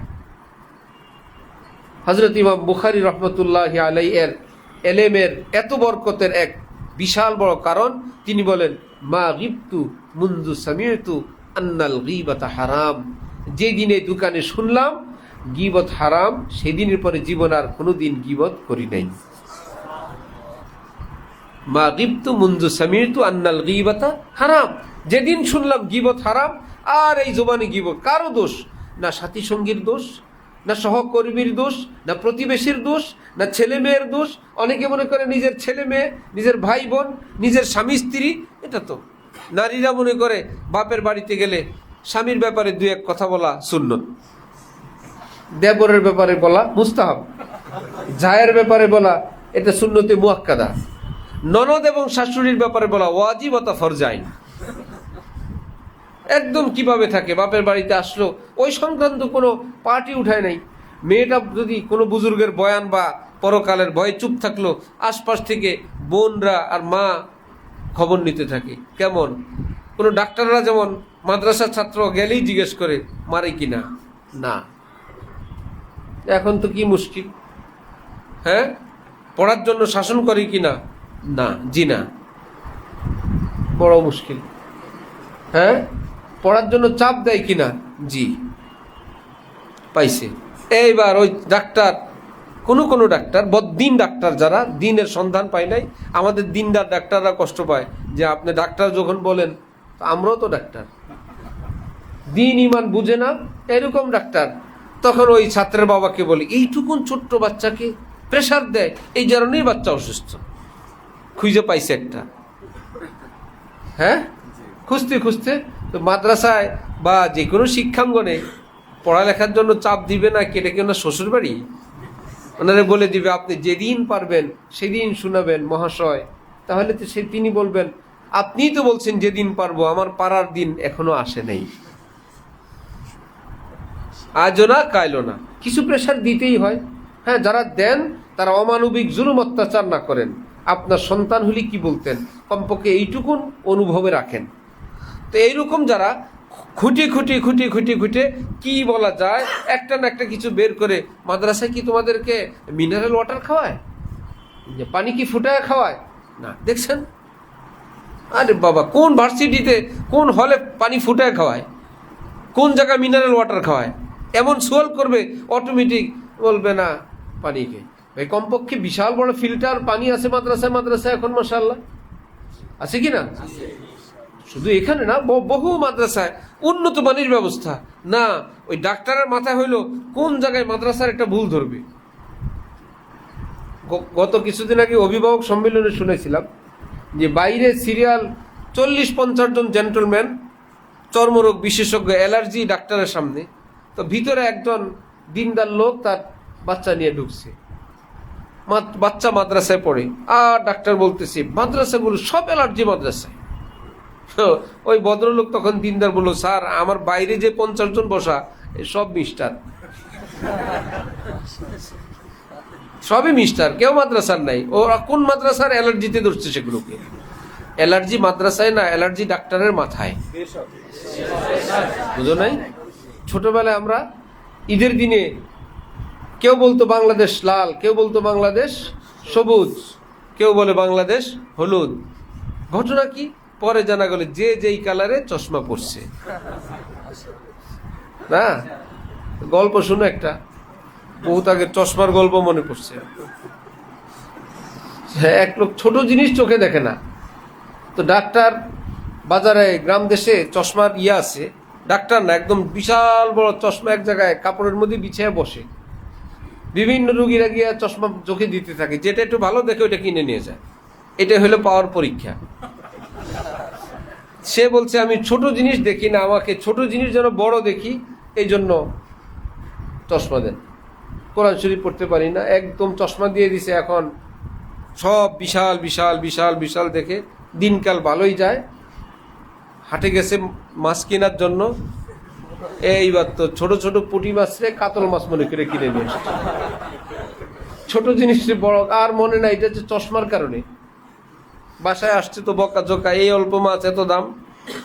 সে ভাবছে আমার এই চশমার কারণেই বড় ঠক। দোকানে গিয়া বলছে চশমা বিপরীতটা দেন, যত বড়ই হোক যেন কি দেখা যায়, আমার আর লাগবে না। সে আবার উল্টা চশমা দিছে। এখন আহা কষ্ট, যেই দাম, বড় লাউ দেখা যায় পিচ্ছি লাউয়ের করার মতো, বড় মাছ দেখা যায় ছোটোর মতো, দাম বলে না ঠিক মতো। কোনো রকম বাজার সদাই করে যখন বাসায় রওনা হইল, বিশাল খাল।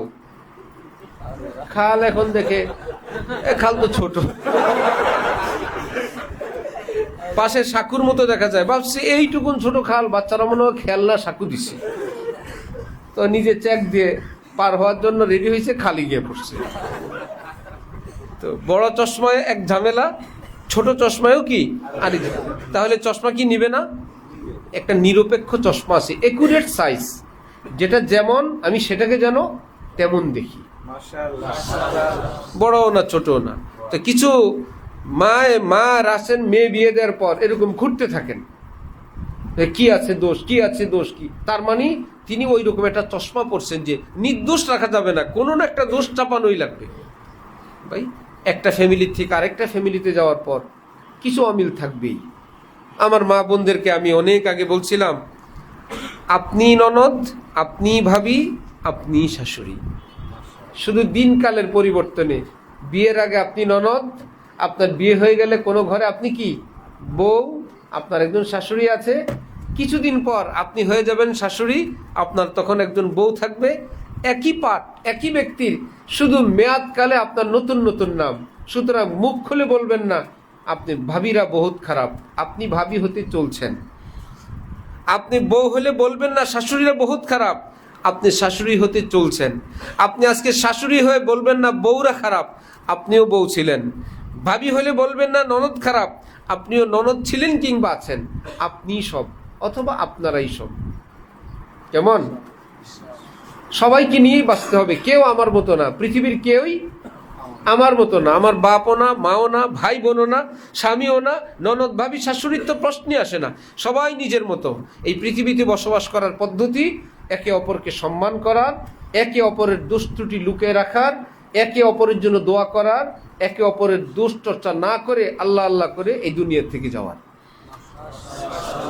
আর যদি সমাজের সবাইকে সোজা করতে চান, আপনার মতো তৈরি করতে চান, ফ্যামিলির সবাইকে এরকম যাকে সোজা করতে চান, সেও তো ডিউটিতে আছে আপনাকে তার মতো বানানোর জন্য। আপনি দায়িত্বে আছেন, তাকে আপনার মতো বানাবেন, সেও তো তার মাথায় গুরু দায়িত্ব নিয়ে আছে। নতুন বউ, বিভিন্ন মেয়েরা নাকি আজকাল বলে, কি বলো, শ্বশুর বাড়ি থেকে 1 মাসে সব সোজা করে ফেলবো। শাশুড়ি তো বইটা আছে, বউ কি বলো আসুক, 1 মাসে বউ সোজা করে ফেলবো। তো যারা 1 মাস মেয়াদ নিয়ে এরকম রেডি হয়ে আছেন, দোনো পার্টি এক জায়গা হলে কি হবে না, বরং সোজা হওয়ার জন্য প্রস্তুত থাকেন। ইমামে রব্বানী হজরত রশিদ আহমদ গঙ্গুহি, যিনি নিজের যুগের পৃথিবীর শ্রেষ্ঠ আলিম ছিলেন, শত্রুরা তার নিকট চিঠি লিখত আর গালিগালাজ করত ইচ্ছা মতো। যখন তিনি অসুস্থ, খাদেমকে জিজ্ঞেস করলেন, আমার বন্ধুরা কি আজকাল আমাকে স্মরণ করে না? খাদেম হজরত মাওলানা ইয়াহিয়া কান্দলুবি, শেখুল হাদিস জাকারিয়া সাহেব রহমতুল্লাহি আলাইহির বাবা, বললেন, হযরত এত নিকৃষ্ট ভাষায় লেখে, আপনাকে শোনানোর মতো না। তিনি বললেন, আরে ভাই, তোমরা তো আমার ভক্ত, আমার প্রশংসা গেয়ে বেড়াও, তোমাদের দৃষ্টিতে আমার কোনো ভুল বিচ্যুতি নজরে পড়বে না। হইতে পারে তারা আমাকে থেকে দূরে থাকে, আমাকে পছন্দ করে না, তাদের চোখে আমার কোনো বাস্তব ত্রুটি পড়তে পারে, সেটা যদি চিঠিতে লেখে, আমার তো সেটা ইসলাহ করা দরকার। এই ভুল নিয়ে তো আমি রশিদ আহমদ কবরে যেতে চাই না। অবশ্যই চিঠি শুনাইবা। হাজার গালিগালাজের মধ্যেও যদি কোনো সংশোধনের উপযুক্ত কোনো বিষয় থাকে, আমি প্রস্তুত, আমি সেটা থেকে তওবা করব। এত বড় মানুষ যদি এই প্রতীক্ষায় ইন্তজার থাকে যে আমি আমার ভুলটুকুনের ইসলাহ করব, সুতরাং বৌমা কেন শাশুড়ির থেকে প্রত্যাশা করবেন না? তিনি আমার অভিভাবক, তিনি আমার মা, তিনি আমার শাশুড়ি, তিনি আমার স্বামীর মা। হাজার আমাকে ধমক রাগ, এর মধ্যে আমার জন্য কি শিক্ষণীয় কিছু নাই? এর হাজার কথার বলার পরে তাকে কি মা বলে একটা ডাক দেওয়া যায় না? সে তো এক মা। আমি সেবা করেই যাব, আমি তাকে সম্মান করেই যাব, আমি তাকে সম্মান করে ইজ্জত করে আমি তাকে খুশ করব। ইনশাল্লাহ আপনি যেদিন শাশুড়ি হবেন, এর চাইতে আরো উন্নত বৌমা আল্লাহ আপনাকে দান করবেন। আবার শাশুড়ি আপনার একটা মেয়েই তো, আর তো কেউ না। এই মেয়েটা থেকে আপনি একজন জ্ঞানী গুণী বুদ্ধিমান 10-20 বছর সংসার করা একটা মানুষের বুদ্ধি জ্ঞান কেন কামনা করবেন? আপনারও তো ভাবা উচিত এই মেয়েটা এই পৃথিবীতে নতুন আসছে, এই বৈবাহিক জগতে, তাকে একটু ছাড় দেন, একটু মা ডাকেন, একটু বুঝান, ইত্যাদি ইত্যাদি করে, যে আপনিও তার খেদমত করে আপনিও তার মন জয় এবং আল্লাহর কাছে নেকি কামানোর চেষ্টা করেন। আল্লাহ আমাদেরকে তৌফিক দান করেন। আর মা বোনদের জন্য হাদিস শরীফে রাসূলুল্লাহ সাল্লাল্লাহু আলাইহি ওয়াসাল্লামের বাণী, পৃথিবীর কোনো মানুষ মানুষকে সেজদা করা বিধান থাকলে, জায়েজ থাকলে, নবীজি বলেন পৃথিবীর নারীদেরকে আমি তার নিজের স্বামীকে সেজদা করার আদেশ জারি করতাম।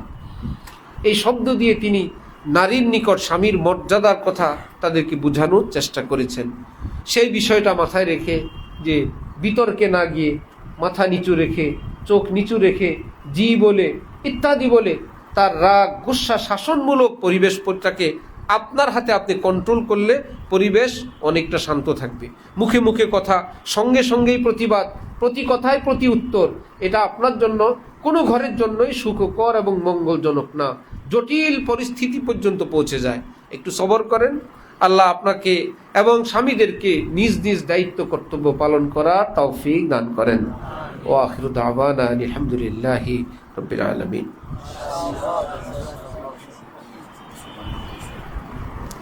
কেউ নাকি তাবিজ এবং ঝাড়ফুঁক ইত্যাদি সম্পর্কে জানতে চেয়েছেন। ইতিমধ্যে কয়েকটা দোকান ভালো চলে, ঠিক আছে? সেই দোকানের পণ্য যদি হয় স্বামী স্ত্রীর মিল মহব্বত, আর যদি হয় মনের মানুষকে কাছে পাওয়া, এ আরেকটা হলো ব্যবসা বাণিজ্যের উন্নতি, ঠিক আছে? আরেকটা হলো বিদেশ ভ্রমণে সফলতা, নাকি? আরেকটা হলো রাজনৈতিকভাবে বড় পদ পাওয়া। এবং এই তাবিজগুলোর জন্য যারা যারা দেয়, আমাদের বসুন্ধরায় আছে, মোহাম্মদপুরে আছে, মোহাম্মদপুরের কবিরাজ আমার পরিচিত। তো এক এক তাবিজ হলো 1,11,000 টাকা।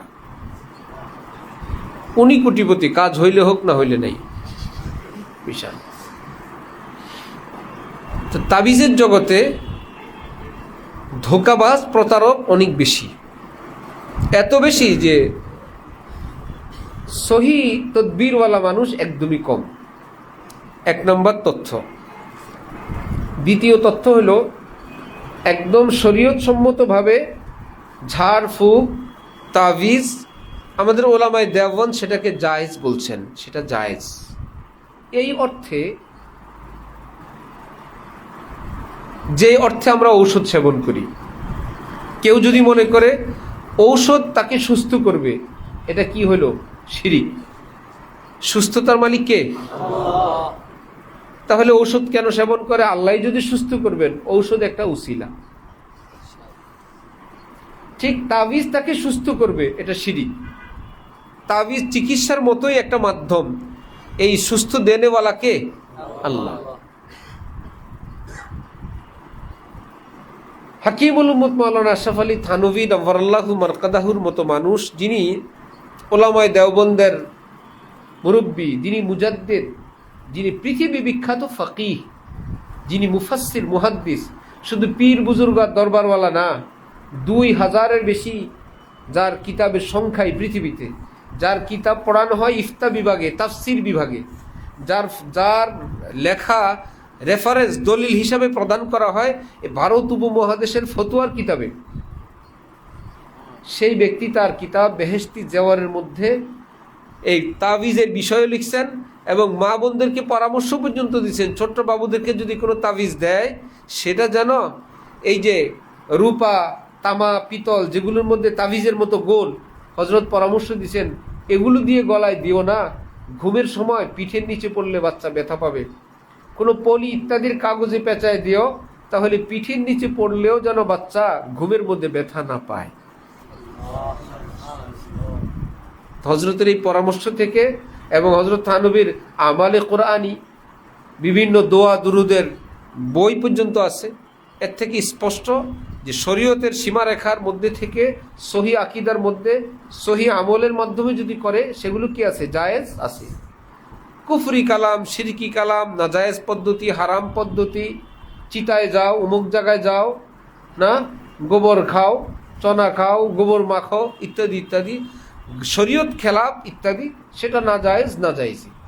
কিন্তু এখন জায়েজ নাজায়েজ নাই, যে হারাম কাজের জন্য তাবিজ দেওয়া হয়, পয়সা দরকার তার না, কারো স্বামী স্ত্রীকে ছুটানোর জন্য তাবিজ দেয়, ছুটায় একজন নিয়ে যাবে, তার স্বামী স্ত্রীর মধ্যে বিচ্ছেদ। এবং শুনি বহু ঘরের মধ্যেই সুখের সংসার আপন মানুষরা তাবিজ করে অশান্তি সৃষ্টি করে দিল। আমার এটা কমই বিশ্বাস হয়, কে আবার তাবিজ করে আরেকজনকে টাকা খরচ করে আরেকজনের ঘরে অশান্তি করবে, এটা আল্লাহ ভালো জানে। নিজের পকেটের টাকা খরচ করে নিজের ছেলের বউর মধ্যে সম্পর্ক নষ্ট করার জন্য। কিন্তু বউদের পক্ষ থেকে আমাদের কাছে খবর আসতেই থাকে, হুজুর লোক এসে বলে আমার বিবি বলছে যে আমার মা নাকি বিভিন্ন কবিরাজের কাছে যায়। বেচারি যেখানেই যাক এটার নাম পড়ে যায়, কোথায় যায়? কবিরাজের কাছে। একবার সন্দেহের চশমা যদি পড়ে বউর উপর, শাশুড়ির উপর, ননদের উপর, ভাই বেরাদারের উপর, তাহলে আর ওই বেচারা জীবনে যেখানেই যাবে সব কোথায়?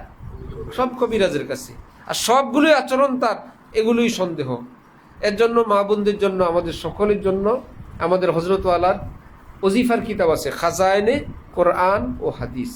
খাজায়েনে কোরআন ও হাদিস আমাদের মুসলিম বাংলায়, সেখানেও যোগাযোগ করলে পাবেন, মার্কাজুল ইহসানে যোগাযোগ করলেও পাবেন, আপনাদের পরিচিত কারো মাধ্যমে এমনি বাংলা বাজার হাকিমুল উম্মত প্রকাশনী সেটা ছাপে, সেখানেও পাবেন। অনেকগুলো ছোট ছোট আমল আছে, সেগুলো সংগ্রহ করলে, আমল করলে, যেমন 3 কুলের আমল, সকালে 3 বার কুল হু আল্লাহ, 3 বার ফালাক, 3 বার নাস, কোরআনে পাকের সর্বশেষ 3 সূরা, প্রত্যেকটি যদি 3 বার করে পাঠ করেন, নবীজির ভাষায় ইয়াকফিকা মিন কুল্লি শাই, সকল বিষয়ের জন্য যথেষ্ট। অর্থাৎ জাদু টোনা, জিন, দুর্ঘটনা, অ্যাক্সিডেন্ট, তাবিজ, কবজ, ভূত পেরেত ইত্যাদি যা আছে সব কিছু থেকে আল্লাহ এই আমলের বরকতে আপনাকে হেফাজত করবেন। সকালে পড়লে মেয়াদ সন্ধ্যা পর্যন্ত, সন্ধ্যা পড়লে মেয়াদ সকাল পর্যন্ত, তাহলে 24 ঘন্টা আমল করলে, 2 বার করলে 24 ঘন্টায় খোদাই নিরাপত্তায় থাকবেন, আসমানি নিরাপত্তায় থাকবেন। পৃথিবীর কেউ কোনো তাবিজ কবজ দিয়ে কিচ্ছু করতে পারবে না। এবং এতটা ইয়াকিনের সঙ্গে থাকবেন, আমার নবীর কথা আমি আমল করছি, আমি আর জানি না। ছুট্টি তাবিজ কবজের, ঠিক আছে ইনশাল্লাহ। ওই কিতাব সংগ্রহ করলে আপনারা আরও ছোট ছোট দোয়া পাবেন, আমল পাবেন। কিন্তু যার তার কাছে যে কোনো জায়গায় টাকা খরচ করে, ইতিমধ্যে এমন সন্ধানও আমাদের কাছে আসে যে জিন চালান দিয়ে তদবির করে। আর এইরকম দুষ্ট কবিরাজ, তার কাছে পালিত কিছু জিন থাকে, রুগী গেলে তার ডিটেলস জেনে তার উপর সোয়ার করে দেয়। এখন অন্য কোথাও গেলে জিন ছুটে না, ওনার কাছে গেলেই সুস্থ। পাসওয়ার্ড ওনার কাছে। হ্যাঁ, ওনার কাছে গেলে 3 দিন 7 দিন 10 দিন সুস্থ, আবার সেই আবার জিন পাঠায় দেয়। এইরকম দুষ্ট লোকও নাকি বের হয়েছে, আল্লাহ হেফাজত করেন। আরও সব নাজায়েজ পদ্ধতিতে। এই জন্য কোনো বিজ্ঞ আলেম, আর বিজ্ঞ কি বলবো, ইমাম সাহেব, খতিব সাহেব, হুজুর সাহেব, মুহতামিম সাহেব, সবাই তাবিজ দিতে শুরু করছে, ঠিক না? সবাই তাবিজ দিতে শুরু করছে, কারণ এটা কোনো যাচাই বাছাই ব্যাপার নাই। আবার রুগী যাওয়ার পর এখানে আসে, জায়গার জিজ্ঞেস করে, তো আপনার খরচ তো এখানে চালান দিতে হবে, লোক ডাকতে হবে। প্রাথমিক পর্যায়ে 1 লাখ সামথিং, ইংলিশে পড়ে পরের টু, 1 লাখ সামথিং, ওই সামথিং হলে 2 লাখ। এটা পারা যাবে কিনা, এই হয়ে গেছে তদবিরের জগৎ। এজন্য অনুরোধ করব, এই সমস্ত মানুষদের কাছে যাবেন না, নিজেরা আমল করেন। একান্ত যদি কোনো বিষয় ঠেকে যান, কয়েকজন আলেম থেকে জেনে বুঝে, ভালো কোনো, বিশেষ করে টাকা পয়সার কোনো ডিমান্ড নাই, এবং তিনি একজন নেক মানুষ, এটাই তার পেশা না, ইত্যাদি ইত্যাদি, এইরকম কোনো ভালো মানুষ থেকে যদি কোনো তদবির নিয়ে চলে যেতে পারেন, এটাই উত্তম। আল্লাহ আমাদের জীবনেও এরকম কারো কাছে যাওয়া না লাগে ইনশাআল্লাহ। এবং যারা শুনতেছেন, একজনের জন্য আজকের পরে আর কোনো কবিরাজের কাছে মৃত্যু পর্যন্ত যাওয়া না লাগে। আমরা 3 কুলের উপর আমল করব এবং আল্লাহর উপর ভরসা রাখবো, কেমন ইনশাআল্লাহ? এবং দোয়ায় আবি দারদা আছে, দোয়ায় আনাস আছে, ছোট ছোট অনেক দোয়া আছে। আল্লাহ আমাদেরকে, আমাদের আপনজন প্রিয়জন সকলকে হেফাজত ফরমান। সুবহানাল্লাহি ওয়া বিহামদি, সুবহানাকাল্লাহুম্মা ওয়া বিহামদিক, আশহাদু আল্লা ইলাহা ইল্লা আনতা, আস্তাগফিরুকা ওয়া আতুবু ইলাইক। ওয়া আখিরু দাওয়ানা আলহামদুলিল্লাহি রাব্বিল আলামিন।